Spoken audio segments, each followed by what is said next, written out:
হাত ছাড়ো। এবার হাত ধরেছো কেন? হাতটা ছাড়ো আমার। মেজাজ খারাপ করে দিস না, যা বলছি তাই কর। ছাদে চল, তোর সাথে কথা আছে। কিছু বলার হলে এখানেই বলো। দিব্য আর দ্বিতীয় বাক্য উচ্চারণ করল না। হাত ধরে টানতে টানতে ছাদের দিকে পা বাড়ায়। নীতি জোরে সোরে কিছু বলতেও পারছে না। কেউ দেখলে আবার কি ভাববে? অগত্যা দিব্যের সাথে পা মেলায়। ছাদে উঠতেই দিব্যের হাতের বাঁধন আলগা হয়ে আসে। আর তক্ষুনি এক ঝটকায় নিজের হাতটা দিব্যর বাঁধন থেকে ছুটিয়ে নেয় নীতি। রাগী স্বরে বলল, কি বলবে তাড়াতাড়ি বলো, কাজ আছে আমার। চারিদিকে কুয়াশার চাদরে মোড়ানো। কুয়াশার চাদর গলিয়ে চাঁদের রূপলি আলোয় বসুন্ধরা আলোকিত। রাস্তার পাশে থাকা ল্যাম্পপোস্টের হলদে টিমটিমে আলো কুয়াশার জন্যে আজ বড্ড মলিন ঠেকছে। শীতের সময় হওয়ায় রাত বেশি না হওয়া সত্ত্বেও চারিদিক পথঘাট কেমন শুনশান নিস্তব্ধতায় ঘেরা। নিস্তব্ধতার মাঝে নীতির কণ্ঠস্বর বাতাসে ঝংকার তুলল। দিব্য চোখ তুলে নীতির রাগান্বিত মুখবিবরে তাকায়।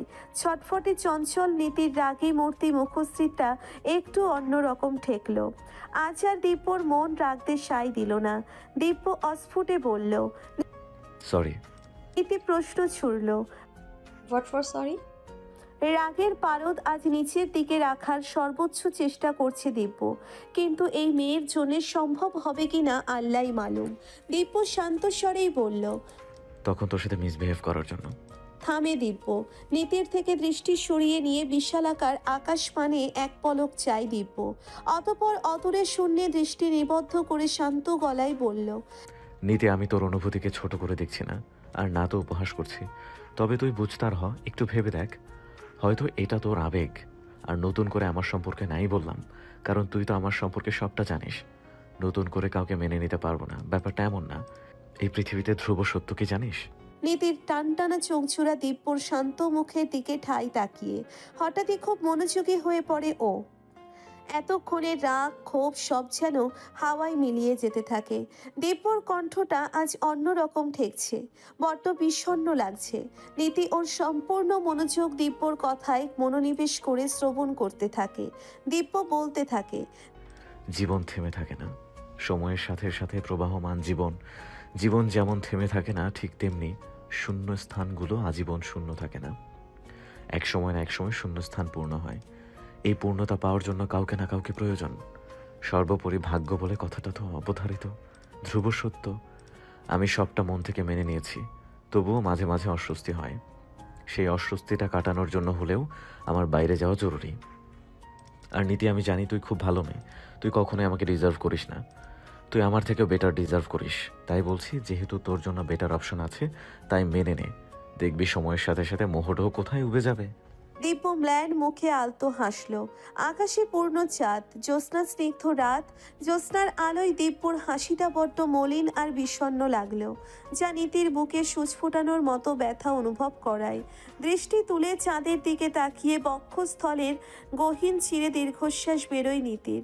পরপর ম্লান স্বরে বলে উঠল, চাঁদকে কখনোই আমার ঝলসানো রুটি মনে হয়নি। বলার অপেক্ষা রাখে না, আমি বড্ড আদরে আলাদে বেড়ে উঠেছি। হয়তো আমার জন্য অনেক অপশন আছে, মানলাম তোমার থেকেও বেটার অপশন আছে।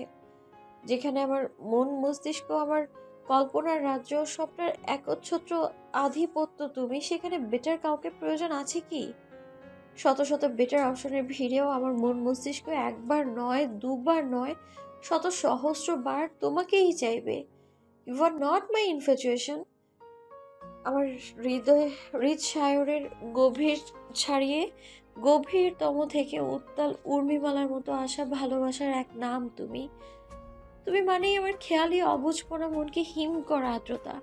এবার বলো, এরপরেও তোমাকে শুধুই মোহ আর আবেগের মধ্যে কি করে সীমাবদ্ধ করি আমি? নিস্তব্ধতার মাঝে নীতির আবেগঘন কথায় পরিবেশটা কেমন ভারী হয়ে আসে। দিব্য চোখ তুলে পূর্ণ দৃষ্টিতে নীতির দিকে চায়। ওর অবচেতন মন আওড়ায়। বড় অদ্ভুত আমাদের চাওয়া। সব সময় ভুল করে ভুল কাউকে আমরা চাই, ভুলেতে ডুব দেই। কিন্তু ভাগ্য তো অন্য কিছু লিখে রাখে। ভাগ্যকে খণ্ডনের সামর্থ্য তো কারো নাই। ভাগ্যকে না যায় খণ্ডন করা, না যায় উতরানো। তারপরও বেহায়া মন মানতে নারাজ। না চাইতেও কষ্ট সে পাবে। এই না পাওয়ার বেদনা, যন্ত্রণা কতটা ভয়াবহ তা সেই জানে, যে পায়নি হারিয়েছে ভালোবাসা। দিব্য আরো ভাবতে থাকে, জীবনের 12 আনা তো হেলাই ফেলাই কাটলো, বাকি আছে যে 4 আনা, তার দিকে কি একবারও গ্রো আপ করার চেষ্টা করা যায় না? নিজের জন্য না হোক, তাকে নিয়ে স্বপ্ন বোনার, তাকে নিয়ে ঘর বাঁধার রঙিন স্বপ্ন বুকে যতন করেছে যে মেয়েটি, তার স্বপ্নের পূর্ণতা দেওয়ার জন্যে হলেও একবার ট্রাই করে দেখবে কি? দিব্যের মন দোনমনো করতে থাকে। সিদ্ধান্তের দোলাচল থেকে বেরিয়ে দিব্য চোখ দুটো বুজে নেয়। পরপর নীতির ভাষা ভাষা চোখে নিশ্চল চাহনিতে চাইল। গম্ভীর কণ্ঠে বলল, নিতে আমি বলবো আরও একবার ভেবে দেখ। আমার ছন্ন ছাড়া অগোছালো এলোমেলো জীবনে নিজেকে জড়িয়ে দিন শেষে তোকে যেন আফসোস করতে না হয়। তাই বলছি, ভালো করে ভাব, ভেবে চিন্তা আমাকে জানা। তারপর তারপর তুই যেটা চাইবি সেটাই হবে। লহমায় আকাশের চন্দ্র হাতে পাওয়ার থেকেও বেশি আনন্দ অনুভব হয় নীতির। চোখমুখ জুড়ে খুশির ঝিলিক দেখা যায়। আনন্দে আত্মহারা হয়ে নীতি দিব্যকে ঝাপটে ধরে। দিব্য টাল সামলাতে না পেরে পিছিয়ে যেতে যেতে নিজেকে সামলে নেয়। নীতির কণ্ঠে এক সমুদ্রের আনন্দ উচ্ছ্বাস তরঙ্গের ন্যায় ঢেউ তুলল। যতক্ষণ শ্বাস প্রশ্বাস থাকবে ততক্ষণ অবধি আমার মন তোমাকেই চাইবে। সাহারার মরুর মতো খড়খড়ে তৃষ্ণার্ত মন আমার বারংবার তোমাকেই চায়। বেশি কিছু চাওয়ার নেই আমার, শুধু পাশে থেকে আপন করে নিও, ব্যাস। সুন্দর আবেগময় কথার মাঝে দিব্য এক নিমেষেই ছন্দপতন ঘটিয়ে দিল। ঝটিকায় আগের রূপে ফিরে আসলো। নীতিকে নিজের থেকে ছাড়িয়ে কর্কশ স্বরে আদেশ বাণী আওড়ালো। রুমে যা, কুয়াশা পড়ছে, এখানে প্রচণ্ড ঠান্ডা। নীতি চোখ সরু করে তাকায়, মনে মনে ভাবে, এটা পুরোই নিরামিষ আছে তো, তার উপর একদম আনসোশ্যাল দেখছি। কোথায় আলিঙ্গন শক্ত করবে, প্রত্যুত্তরে দুটো মিষ্টি করে কথা বলবে, তা না আশ্চর্য। নীতি যেচে নিজের লাইফে দিব্য নামক প্যারাময় বাস ইচ্ছায় টেনে নিলি, এবার জিন্দিগি ভর সামলাও একে। নীতির ভাবনার সুতোর চরকায় টান পড়ল। দিব্য ধমকের সুরে বলল, কি হলো, এখনো সঙ্গের মতো দাঁড়িয়ে আছিস? কথা কানে ঢুকেনি? নীতি মুখ বাঁকিয়ে বলল। যাচ্ছি যাচ্ছি। নীতি কদম চেয়ে পিছু ফিরে চায়, কিছু ভেবে শুধালো, তুমি দাঁড়িয়ে আছো যে, ভেতরে যাবে না? তুই যা, আমাকে নিয়ে ভাবতে হবে না। রাজ্যের ভাবনা আমার ঘাড়ে চেপে দিয়ে তুই এখন তো নিশ্চিন্তে আরামসে ঘুমাবি। এখন কিভাবে সবটা ঠিকঠাক করব, এই চিন্তায় আমি দিশেহারা হচ্ছি। প্যারা নিও না, ইচ্ছে থাকলে এই উপায় বেরোয়। দিব্য চোখ গরম করে তাকাতেই নীতি নাকমুখ কুচকে ভেংচি কেটে যেতে থাকে। ইভান সোফায় বসে ল্যাপটপে কিছু একটা করছে। 2 হাতের আঙ্গুল ল্যাপটপের কিবোর্ড থাকলেও চোখ দুটো বারবার তনুজার দিকে যাচ্ছে। তনুজা ব্যাগ গোছাচ্ছে। তনুজা কোনা চোখে ইভানের দিকে তাকাচ্ছে। ওর মনটা খুব করে চাইছে ইভান বাধা দিক, একবার না করুক। ইভান মন থেকে বললেই ও যাবে না। ইভানকে নির্লিপ্ত নির্বিকার দেখে তনুজার বেশি কষ্ট হতে থাকে। ইভান মনে মনে ভাবে, দিদুন তো দুদিনের কথা বলেছিল, কিন্তু তনুজার ব্যাগ গোছানো দেখে তো মনে হচ্ছে না দুদিনের জন্য যাচ্ছে। একবার জিজ্ঞেস করতে ইচ্ছে হলো, পরক্ষণেই কোথা থেকে জড়তা এসে হাজির হয়। আর জিজ্ঞেস করা হয়ে উঠল না। ইভানের কেন জানি রাগ হতে থাকে। সে বউয়ের সাথে ঠিকমতো কথা বলছে না, তাদের মধ্যে মনোমালিন্য হয়েছে। তাই বলে টিপিক্যাল বউদের মতো বাপের বাড়ি যেতে হবে, ইভান এটা হজম করতে পারছে না। রাগ করে ল্যাপটপের শাটার বন্ধ করে ল্যাপটপটা শব্দ তুলে সোফায় নামায়। উঠে 2 হাতে টি শার্ট টেনে টুনে ঠিক করে রুম থেকে বেরিয়ে যেতে থাকে। তনুজা আর চোখে সবটা অবলোকন করলো। পরপর বসা থেকে উঠে দাঁড়িয়ে পিছু ডাকলো, ইভান শুনুন। ইভান দরজার সামনে দাঁড়িয়ে। দরজাটা হাট করে খোলা ছিল। তনুজার দিকে না তাকিয়ে গম্ভীর মুখে বলল, বলো। তনুজা এগোয়, ইভানের সামনাসামনি দাঁড়ায়। মুখটা ওর মলিন, ভেতরে ভেতরে গুমড়ে মরছে মেয়েটা, অথচ বাইরে সবার সামনে নিজেকে স্বাভাবিক খোলসে আবৃত রাখার আপ্রাণ চেষ্টা করছে। ঘুটঘুটে অন্ধকারে চেয়ে থাকা আকাশে হঠাৎ বিজলির মতো এক টুকরো আলো উকি দিয়েছে তনুজার জীবনে। এত যন্ত্রণা অবহেলার মাঝেও ওর মনটা চাইছে ইভানকে কিছু বলতে, জানাতে। হয়তো এই খুশির খবরটা শোনার পর ইভানের রাগ ক্ষোভ কর্পূরের মতো উবে যাবে।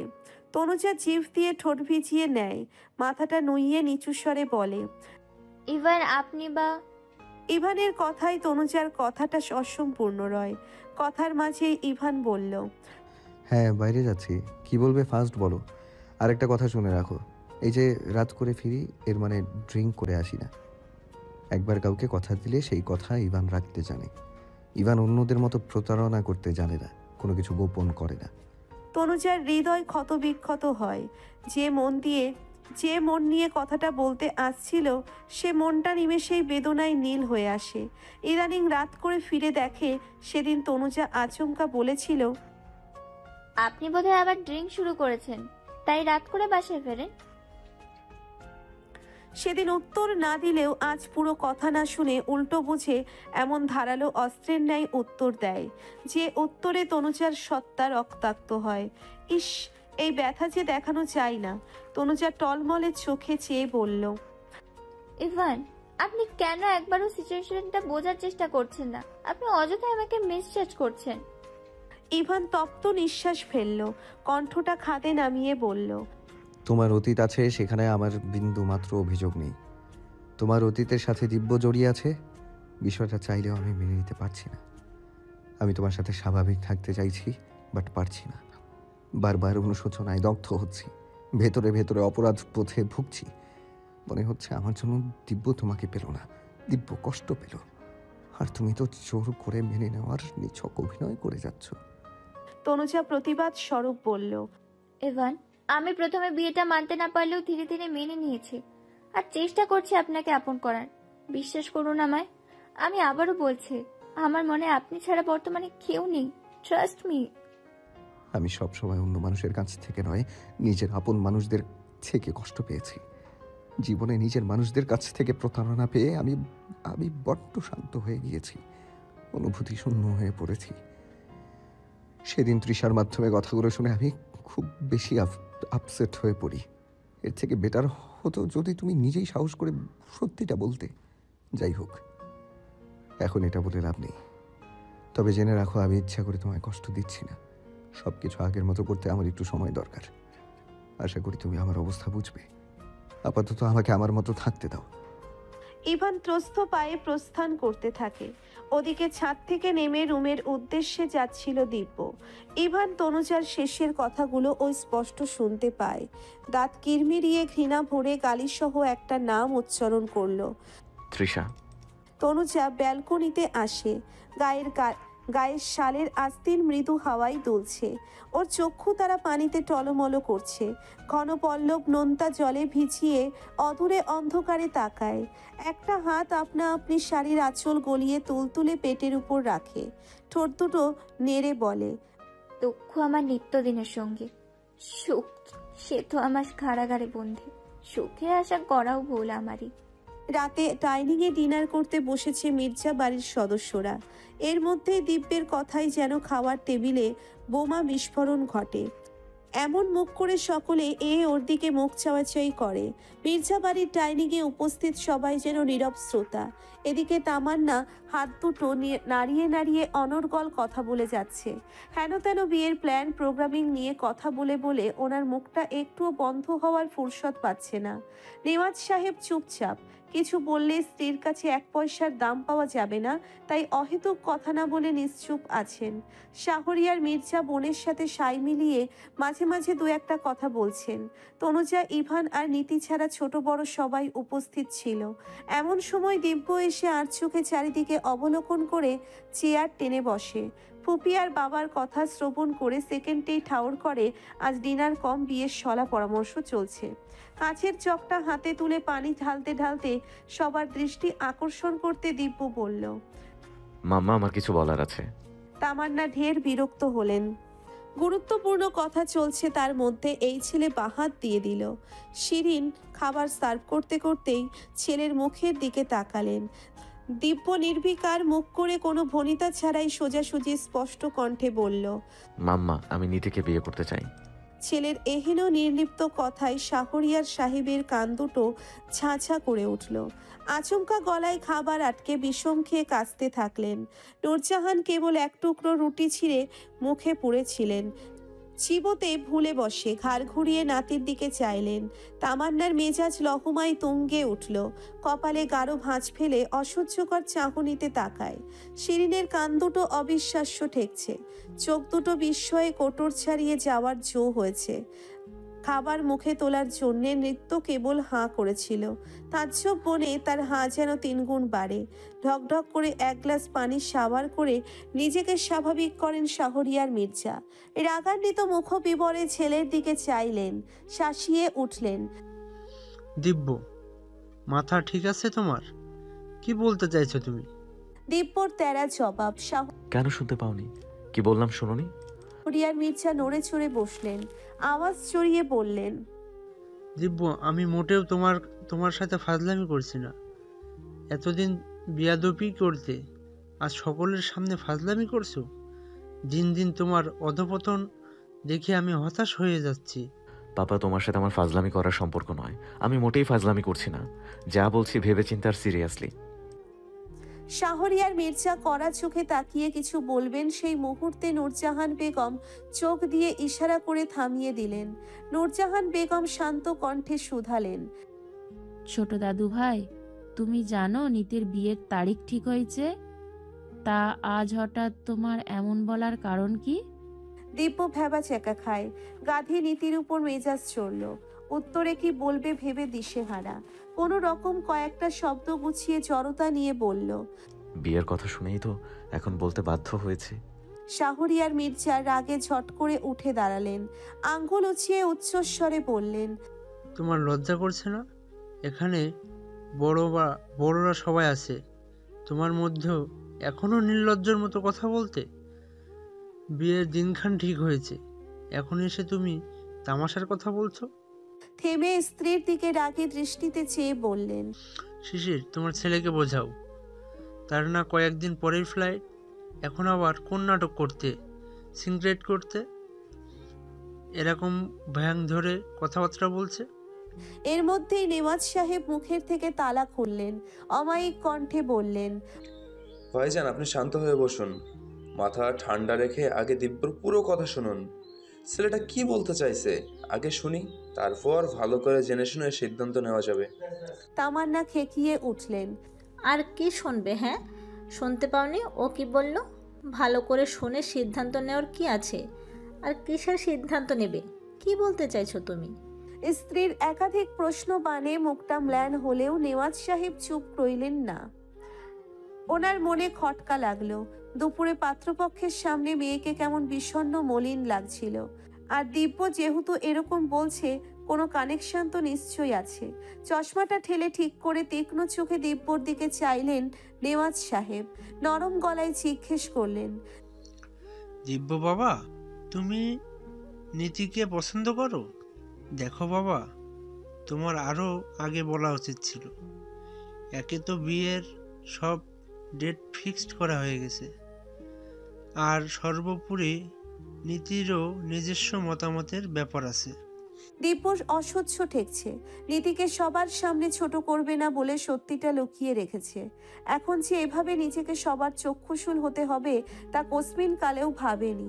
চোখ দুটো বুজে এক নিঃশ্বাসে অধৈর্য স্বরে বলে উঠল দিব্য, আমরা একে অপরকে পছন্দ করি। শিরিন অবিশ্বাস্য চোখে চাইলেন। তামান্না রাগে গজগজ করতে করতে বললেন, ভাইজান, এখনো চুপ করে আছো যে? কিছু বলো, তোমার ছেলেকে বোঝাও। আর 1 সপ্তাহ পরে মেয়ের বিয়ে, এখন এসব বলে কয়ে বিয়েটা যেন ভেঙে না দেয়। শাহরিয়ার মির্জা হম্বিতম্বি শুরু করলেন। নূরজাহান ছেলেকে শান্ত হতে বললেন। নেওয়াজ সাহেব নৃত্যকে আদেশ স্বরূপ বললেন, নিত্য এক্ষুনি গিয়ে আপুকে ডেকে আনো, যাও। নৃত্য মাথা নাড়িয়ে হ্যাঁ সূচক উত্তর দিয়ে ত্রস্ত পায়ে যায়। তামান্না ফুঁসতে ফুঁসতে বলল, নীতিকে ডাকার কি দরকার? উত্তর দিলেন না নেওয়াজ সাহেব। নীতি মাথাটা নুইয়ে ওড়নার আস্তিন মুঠো করে ধরে আছে। নীতির বাবা শিরিন সুলতানাকে ইশারায় কিছু বোঝালেন। শিরিন বুঝে নেন। পরপর নীতির পাশে গিয়ে মেয়েটার মাথায় হাত বুলিয়ে কোমল সুরে শুধালেন, নীতি মামুনি, ভয় পাওয়ার কিচ্ছু নেই। আর লজ্জা না পেয়ে সত্য করে বলো, তুমি দিব্যকে পছন্দ করো? নীতি দৃষ্টি জমিনে নিবদ্ধ করে জড়সড় হয়ে দাঁড়িয়ে কেন জানি ভয় হচ্ছে। হাত পা কাঁপছে, কণ্ঠ রুদ্ধ হয়ে আসছে, গলাটা একটু কাঁপলো বোধ হয়। জবাবে মাথা ওপর নিচ করে বলল, হ্যাঁ। মাথা নুইয়ে থাকলেও মায়ের অগ্নিচক্ষু তার দিকে তাক করানো ঠিক আঁচ করতে পারে নীতি। নেওয়াজ সাহেব দীর্ঘশ্বাস ফেলে বললেন, নীতি মা আমার, তোমার আরও আগে এটা বলা উচিত ছিল। আমি এক জায়গায় কথা দিয়েছি। তবে যাই হোক, আমি এমন বাবা না যে নিজের ইগো কথা রাখতে মেয়ের চাওয়া পাওয়া, মেয়ের খুশি জলাঞ্জলি দিব। নীতির প্রচণ্ড কান্না পাচ্ছে। মেয়েদের মন বড় আজব বোধ হয়। হঠাৎ ওর মনে হচ্ছে নিজের খুশির জন্যে, নিজের ভালোবাসার জন্যে বাবাকে খুব কষ্ট দিয়ে ফেলল। নিজের স্বার্থপর মনে হচ্ছে ওর। নেওয়াজ সাহেব শাশুড়িকে উদ্দেশ্য করে নম্র ভদ্র চিত্তে বললেন, আম্মা, আপনি যেহেতু মুরব্বী আর এই বাড়ির প্রধান হর্তাকর্তা আপনিই, ভাইজানও আছেন, আমি আপনার মতামত জানতে চাই। আমি বরাবরই আমার মেয়েদেরকে সব বিষয়ে প্রায়োরিটি দিয়ে আসি, আর আমার মনে হয় আমার মেয়েরা উচ্ছৃঙ্খলা নয়, ওদের মধ্যে যথেষ্ট আদব কায়দা লেহাজ আছে। থেমে একজনে জীবনসঙ্গী হিসেবে পছন্দ করা খারাপ নয়। সারাটা জীবন যারা একসাথে কাটাবে নিজের পছন্দ মতো হওয়াই ভালো। আমি মেয়ের জন্য একটা জামা কিনতে গিয়েও দুবার শুনে নিই, এটা তোমার পছন্দ হয়েছে তো? আর এ তো বিয়ের ব্যাপার, সারা জীবনের ব্যাপার। আমার ভুল হয়েছিল এই ব্যাপারে। আমি সরাসরি মেয়ের সাথে কথা বলিনি। আমি ওর মাকে দিয়েছিলাম মেয়ের মতামত জানার দায়িত্ব। এটা আমার সবচেয়ে বড় ভুল ছিল।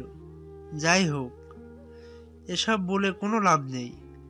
আপনাদের যদি দ্বিমত না থাকে তাহলে আমি ওদের জানাশোনাকে প্রায়োরিটি দিতে চাই, আর আমার বন্ধুকে ফোন করে মাপ চেয়ে নিব।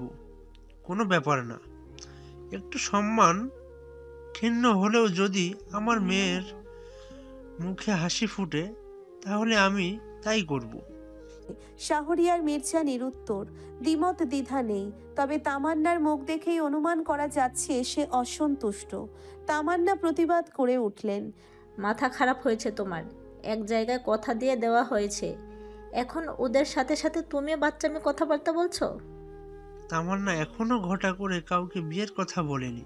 নেওয়াজ সাহেব মেয়েদের উদ্দেশ্যে বললেন, নিত্য তোমরা রুমে যাও। নীতির তীব্র অনুশোচনা হতে লাগলো।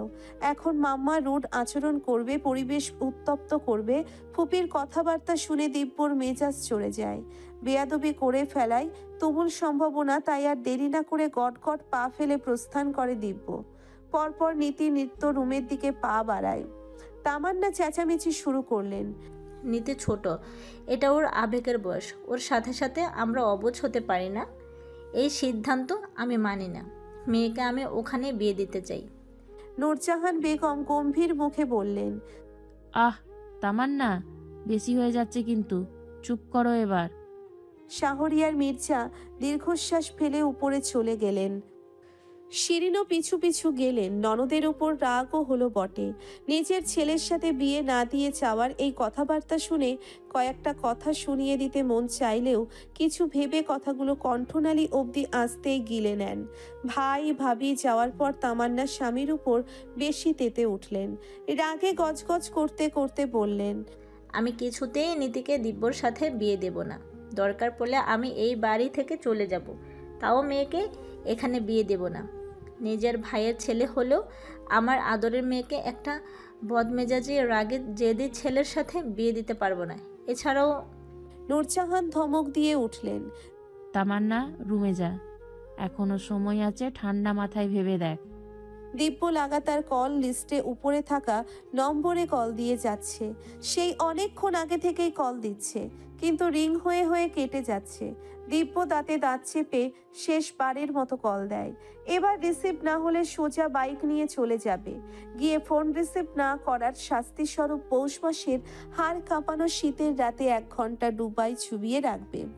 ওপাশের ব্যক্তির ভাগ্য সহায় হলো, তাই তো কনকনে শীতে ডুবে থাকার পানিশমেন্ট পেতে হলো না। ফোন তুলল। দিব্য দাঁত কিরমিরিয়ে বলল। ফোন তুলছিস না কেন? সেই তখন থেকে লাগাতার কল দিয়ে যাচ্ছি। ওপাশ থেকে ভীতু সন্ত্রস্ত স্বর আসলো। হঠাৎ তোর কল দেখে ঘাবড়ে গিয়েছিলাম। তুই হঠাৎ না মানে? শোন, আমি যা যা বলবো মন দিয়ে শুনবি, আর ঠিকঠাক পুঙ্খানুপুঙ্খানুভাবে সেটাই করবি। ওপাশ থেকে কাপা কাপা স্বর ভাসে। কি করতে হবে? ক্লিয়ার? অসম্ভব। এখনই তো আমার নার্ভাস লাগছে, ভয় হচ্ছে। লাগানো 3টে দাঁত ওর থাপ্পড়ে খুলে না যায়। সব শুনে তোর মতো যদি আবার... ও আমার মতো নয়, আমার থেকে ওর ধৈর্য অনেক বেশি। ও সহজেই স্টেম পয়েন্টে যায় না, আর যদি রাগের বসে 2-4টে চর ঘুষি দেয়ও, এটা তার কৃতকর্মের ফল। আমি যেভাবে যা যা বললাম তাই তাই বলবি, তা না হলে এবার তোকে আর তৃষাকে একসাথে শ্বশুরবাড়ি পাঠাবো। এই শ্বশুরবাড়িতে কিন্তু থেরাপি হয়, বুঝতে পারছিস এবার? ওপাশ থেকে সুরসুর করে সোজা উত্তর আসলো।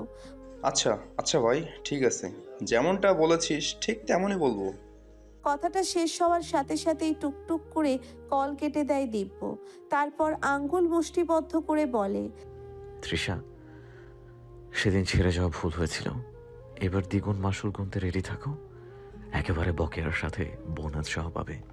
এই রাত গভীর, পুরো বাড়ি নিস্তব্ধ গুমট। ইভান সবে মাত্র ফিরল, ফ্রেশ হয়ে বিছানায় বসে। তনুজা ঘুমে বিভোর। তনুজার ঘুমন্ত নিষ্পাপ মুখশ্রীতে নিষ্পলক চাউনিতে চেয়ে চেয়ে দেখল ইভান। মুখের উপর থাকা অবাধ্য বেবি হেয়ার আলতো হাতে সরিয়ে নেয় ইভান। হঠাৎ ইভানের দৃষ্টি তনুজার হাতে পড়তেই বুকের ভিতর ধক করে ওঠে। তনুজার হাতের পোড়া দেখে কষ্ট অনুভব হয়। ইভান তড়িৎ গতিতে ফার্স্ট এইড বক্স থেকে কাঙ্ক্ষিত অয়েনমেন্ট হাতে নেয়, যত্ন সহকারে আলগোছে তনুজার হাতে লাগিয়ে দেয়। ইভানের অবচেতন মন ভাবে, না চাইতেও তোমাকে বোধহয় খুব বেশি কষ্ট দিয়ে ফেলেছি, সরি। ইভানের স্পর্শে ঘুমের মধ্যে তনুজা নড়ে চড়ে। ঘুমের ঘোরেও চোখের ঘন পল্লব নড়ল। ঘুমন্ত ভারী পল্লব একটু আলগা হয়ে আসে, পরপর চোখ দুটো বুজে যায়। মনে হচ্ছে আবেশে স্পর্শে ঘুমটা আরো গভীর হলো। তনুজার কোমরে থাকা কমফোর্টার গলা অবধি টেনে দেয় ইভান। সুন্দর করে কমফোর্টার জড়িয়ে দিয়ে তনুজার মুখের দিকে ঝুঁকে অস্ফুটে আওড়ায়। এক নীরব কষ্ট অনুশোচনা আমার ভেতরটা জ্বালিয়ে পুড়িয়ে দিচ্ছে, অথচ আমি কারো কাছে কষ্টটা প্রকাশ করতে পারছি না। আম সো সরি তনুজা, নিজের মনকে বোঝাতে আমার একটু সময়ের প্রয়োজন। সকালে বাড়িতে থমথমে পরিস্থিতি বিরাজ করছে। বেলা হতে চলল, তবুও সবাই রুমেই। বুয়ার থেকে কাল রাতের ঘটনা সবটা শুনেছে। কাল সারাদিন শরীরের উপর বেশ প্রেসার পড়ায় খুব ক্লান্ত ছিল। তাড়াতাড়ি ঘুমিয়ে পড়েছিল ডিনার না করেই। তনুজার আজ সকাল সকাল বাড়ি যাওয়ার কথা, কালকেই দিদুন পারমিশন দিয়েছিল। তনুজা রেডি হয়ে রুম থেকে বেরোনোর সময় ব্যালকনির দোরগোড়ায় দাঁড়ান। ইভান 2 হাত ট্রাউজারের পকেটে গুজে উদাসীন হয়ে দাঁড়িয়ে তনুজার কথায় সম্বিত ফিরে ঘুরে তাকায়। আসছি। তনুজা সৌজন্যমূলক বলে। ইভান গম্ভীর স্বরে বলল, বেড টেবিলের উপর দেখো অয়েনমেন্ট আর মেডিসিন রাখা আছে। অয়েনমেন্টটা দিনে 2 থেকে 3 বার হাতে ইউজ করবে, আর মেডিসিন খাবে। ইভান গম্ভীর স্বরে বলল। তনুজা হতবাক হয়। কখন দেখল তনুজার ভাবনার চরকায় ব্যাঘাত ঘটিয়ে ইভান ফের বলল, একটু কেয়ারফুলি চলো, টেক কেয়ার। তনুজার চোখ দুটো ছলছল করে ওঠে। চোখের জল আড়াল করতে নিজের কষ্ট লুকাতে তড়িৎ উল্টো দিকে ঘুরে দাঁড়ায়। মিহির স্বরে বলল, আসছি, ভালো থাকবেন।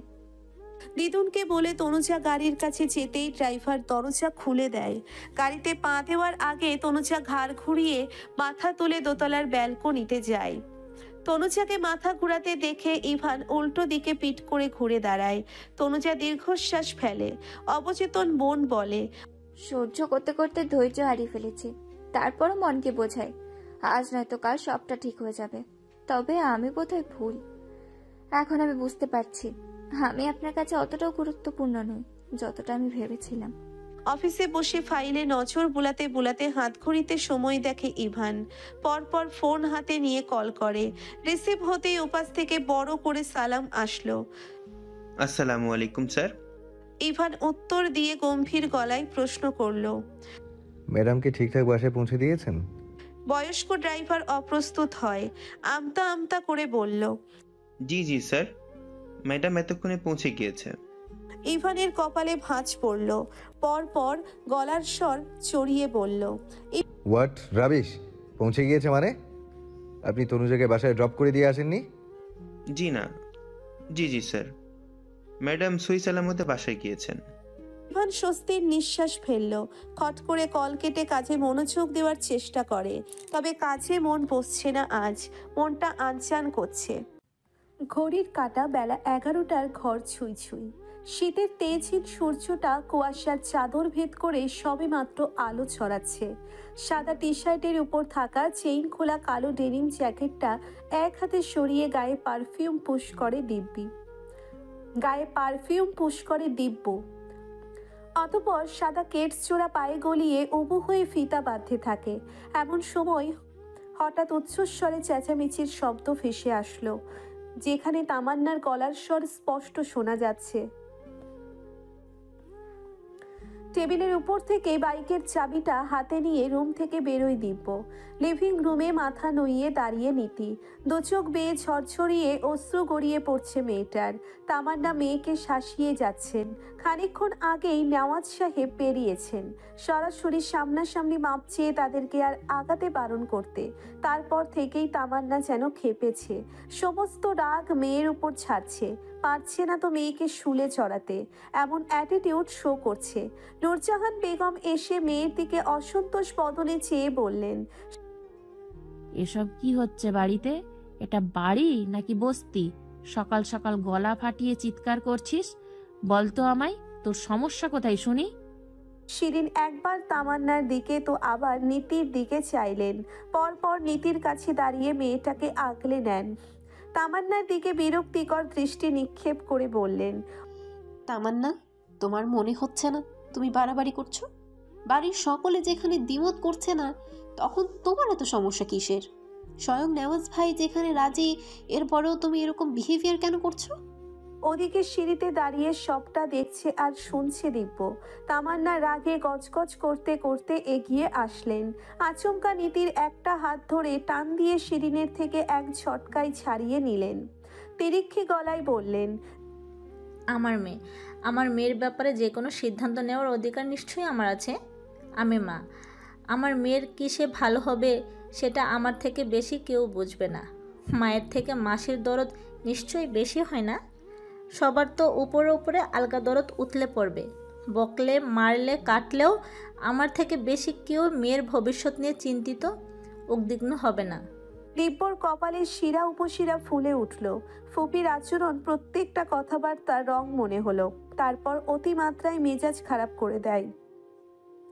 মায়ের থেকে এভাবে নীতিকে টান দিয়ে সরিয়ে নিয়ে উঁচু স্বরে কথা বলায় দিব্যের মেজাজ এতটাই চড়ল, সামনে যা আছে তাই ভেঙে চুরমার করতে ইচ্ছে করছে। ফুপির আচরণের তীব্র প্রতিবাদ স্বরূপ মনে মনে ছক কষে নেয় দিব্য। গটগট পা ফেলে এগোয়, পরপর নীতির হাত ধরে। আচমকা দিব্যর এভাবে হাত ধরায় নীতি ভরকায়, থমকায়। উপস্থিত বাকিরাও অবাক হয়ে যায়। দিব্য রাগটা নিয়ন্ত্রণে রাখার চেষ্টা করে কোনো রকমে বলল, নীতি চল আমার সাথে। নীতি আর এক দফা থমকায়, হতভম্ব হয়ে তাজ্জব বনে বলল, চলো মানে কোথায় যাব? দিব্য প্রলম্বিত শ্বাস ফেলে চিবিয়ে চিবিয়ে বলল, যা বলছি তাই কর, গেলেই দেখতে পাবি। শিরিন ধমকের সুরে বললেন, দিব্য, হচ্ছেটা কি? দিব্য জবাব দেয় না। নীতিকে ধমক দিয়ে উঁচু স্বরে বলল, এই ন্যাকা কান্না থামা, যা বলছি তাই কর, ফাস্ট চল। কথাটা শেষ করেই নীতির হাত ধরে এক প্রকার জোর করে নিয়ে বেরিয়ে যেতে থাকে দিব্য। দিব্যর রাগী অগ্নিমূর্তি রূপ দেখে তামান্না ভরকায়। দিব্যর সামনে কিছু বলতে গলা কাঁপল, সাহসে কুলায় না। তবে এভাবে নীতিকে নিয়ে বেরিয়ে যাওয়া দেখে ভাবির উপর সমস্ত রাগ ক্ষোভ গিয়ে থামল। নূরজাহান প্রলাপ শুরু করেছেন, বাড়িতে কি হচ্ছে কিছুই ঠাহর করতে পারছি না, একের পর এক অশান্তি লেগেই রয়েছে। তামান্না শিরিনকে দোষারোপ করে বলতে থাকলো, ভাবি, তোমার সামনে তোমার ছেলে বেয়াদবি আচরণ করলো, তুমি কিছুই বললে না? আবার মেয়েটাকে এভাবে কোথায় নিয়ে গেল? তুমি দাঁড়িয়ে দাঁড়িয়ে নির্বিকার দেখলে? টু শব্দটি অব্দি করলে না? এখন আমার মেয়ের ভালো মন্দ কিছু হয়ে গেলে এর দায়ভার তোমাদের নিতে হবে। এই বলে ধপ করে সোফায় বসে পড়লেন। শাড়ির আঁচল মুখে টেনে বিলাপ করে কান্না শুরু করলেন। নৃত্যকে ডেকে বলল, নৃত্য, তোর পাপাকে কল কর, সবটা বল। আজকেই এই বাড়ি থেকে চলে যাব। শিরিনের প্রচন্ড রাগ হলো। রাগ ক্ষোভ নিয়েই বললেন, তোমার মেয়ে ছোট নয়। মেয়ে যখন একজনকে পছন্দ করে বসে আছে, সেখানে আরেক জায়গায় বিয়ের কথা ভাবো কি করে তুমি? আর আমার জানা মতে আমার ছেলে নয়, তোমার মেয়েই। কিছু ভেবে অসম্পূর্ণ বাক্যকে দাড়ি টানে শিরিন। কথাটা শেষ করে না। ওদিকে বাইকের সামনে দাঁড়িয়ে নিতে হাত জোর করে রিকোয়েস্ট করে যাচ্ছে, প্লিজ দোহাই আল্লাহর, মাথা ঠান্ডা করো। তুমি এইভাবে আমাকে নিয়ে এলে মাম্মা সারা বাড়ি মাথায় করবে, আরো বেশি ক্ষুব্ধ হবে, তাই বলছি। দিব্য আকাশ বাতাস কাঁপিয়ে ধমক দিয়ে বাইকে চড়তে বলে। নীতি ভয়ে ঠোক গিলে নেয়। দিব্যর চড়া মেজাজ দেখে সাহস হয় না। ভয়ে জড়সড় হয়ে বাইকে বসে। দিব্য ফোন বের করে কল দেয়। রিসিভ করতেই গমগমের স্বরে আদেশ স্বরূপ বলল, প্লাজা সংলগ্ন কাজী অফিসে, জলদি আয়। ওপাশ থেকে অবাক হয়ে প্রশ্ন আসলো, কাজী অফিসে আসবো? কিন্তু কেন? কাজী অফিসে মানুষ কি জন্য যায়? ওপাশ থেকে সরল উত্তর আসে। বিয়ে করার জন্য? কিন্তু বিয়েটা কার? দিব্য স্পষ্ট জবাব দেয় না, তারা দিয়ে বলল, শোন, তুই জলদি আয়, সাথে আরো 2-3 জনকে জোগাড় করে আন সাক্ষীর জন্য। আমি রাখছি। কল কাটতে গিয়ে কিছু ভেবে দিব্য তড়িঘড়ি করে বলে উঠল, এই শোন, আমি 2টা নাম্বার মেসেজ করে পাঠাচ্ছি। এক্ষুনি কল দিয়ে কাজী অফিসের অ্যাড্রেস দিয়ে বলবি দিব্য যেতে বলেছে। বুঝতে পেরেছিস? ক্লিয়ার? আমি কাকে ফোন করে বলবো? আর আমি কেন, তুই বল। মাথায় হেলমেট পরতে পরতে বলল, মেজাজ খারাপ আছে, উপাস থেকে নেগেটিভ কিছু শুনলে না জানি কি বলে ফেলবো। তাই তোকে বলছি এত কথা বাদ দে, আর যা বলছি তাই কর, কুইক। দিব্যর এহেন ফোনালাপ শুনে নীতির মাথায় যেন গোটা আকাশ ভেঙে পড়ল। নীতির বুকটা আচমকা ধরফড়িয়ে উঠল। হুট করে এভাবে বিয়ে হলে বাড়ির সবাই অসন্তুষ্ট হবে, ঝামেলা বাড়বে বই কমবে না। দিব্য বাইক স্টার্ট দিয়ে দিয়েছে অলরেডি। নীতি কাকুতি মিনতি করে দিব্যকে বোঝানোর চেষ্টা করছে, কিন্তু মনে হয় না দিব্যর কানে অনুনয় অনুরোধ ঢুকছে। 5তলা বিল্ডিংয়ের নিচের তলায় কাজী অফিস লিখে বড়সড় করে সাইনবোর্ড ঝুলিয়ে রাখা কক্ষের দরজার শব্দ করে ধাক্কা দিয়ে ভেতরে ঢোকে দিব্য। কাঠের চেয়ারের হেডে একটা রঙিন তোয়ালে দিয়ে রাখা। বয়স্ক কাজী সাহেব চেয়ারের হাতলে হাত দুটো রেখে আয়েশ করে চেয়ারে গা এলিয়ে পান চিবুচ্ছিলেন। হঠাৎ দরজার শব্দে দৃষ্টি সজাগ করে চাইলেন। পরপর একটা ছেলে আর পিছনে আর একটা মেয়েকে দেখতে পেয়ে নড়ে চড়ে বসলেন। নক না করে এভাবে ঢোকায় কাজী সাহেবের বদনখানি বিরক্তিতে ছেয়ে যায়। এর মধ্যেই নীতি কান্না ভেজা গলায় দিব্যকে উদ্দেশ্য করে অনুরোধ স্বরূপ বলল, প্লিজ রাগটা কমাও, ঠান্ডা মাথায় একটু ভাবো। এভাবে হলে বিষয়টা খুব বিশ্রী হবে। বিয়ে সব মেয়ের জীবনেই একটা গুরুত্বপূর্ণ বিষয়। সেখানে সবাই চায় তার পরিবার তার পাশে থাকুক, সবার সম্মতিতে, সবার দোয়া নিয়ে নতুন জীবনে পদার্পণ করতে। আমিও এর ব্যতিক্রম নই। জীবনের বিয়ে নামক গুরুত্বপূর্ণ বিষয়ে আমি আমার পাপাকে ছাড়া, পাপার দোয়া ছাড়া কিছুতেই এগোতে পারবো না। এভাবে বিয়ে করলে আমার পাপাকে হার্ট করা হবে। আমার পাপা ভীষণ কোমল হৃদয়ের একটা মানুষ। আমি জানি পাপা ঠিক রাজি হবে, আর মাম্মাকে বাড়ির সবাই বোঝালে সেও বুঝবে। তাই এভাবে বিয়ে না করে সবার সম্মতিক্রমে বিয়ে হোক, সেটাই আমি চাই।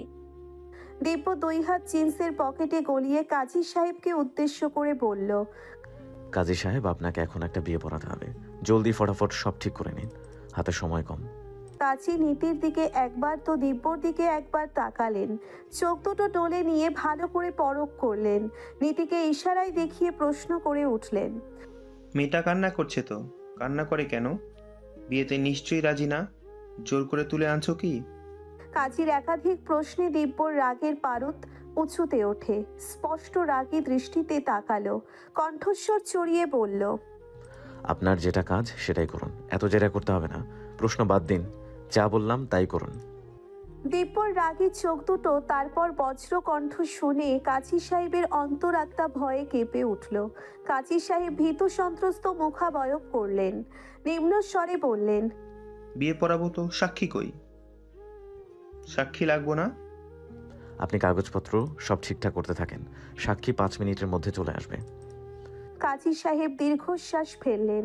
সম্মানীয় একটা পেশায় থেকেও এমন নজির আছে, গলায় ছুরি ধরে জোর করে বিয়ের কার্যক্রম করতে হয়েছে। মাঝে মধ্যে মাস্তান গোছের চ্যাংরা পোলাপাইন এসে হুমকি ধামকি দেয়, জীবন বাঁচানোর জন্যে অনিচ্ছা সত্ত্বেও বিয়ে পড়াতে হয়। এই যে পাশে দাঁড়ানো মেয়েটির চোখের পানি দেখে বয়স্ক কাজীর মনটা কিছুতেই সায় দিচ্ছে না। ছেলেটি নির্ঘাত মেয়েটিকে জোর করে তুলে এনেছে। মেয়েটিকে দেখে কাজীর বড্ড মায়া হলো। ফাঁকা একটা ঢোক গিলে এক বুক সাহস সঞ্চয় করে নিলেন। সামনে থাকা বেপরোয়া রাগী ছেলেটির পানে চাইলেন। আমতা আমতা করে কম্পিত গলায় বললেন,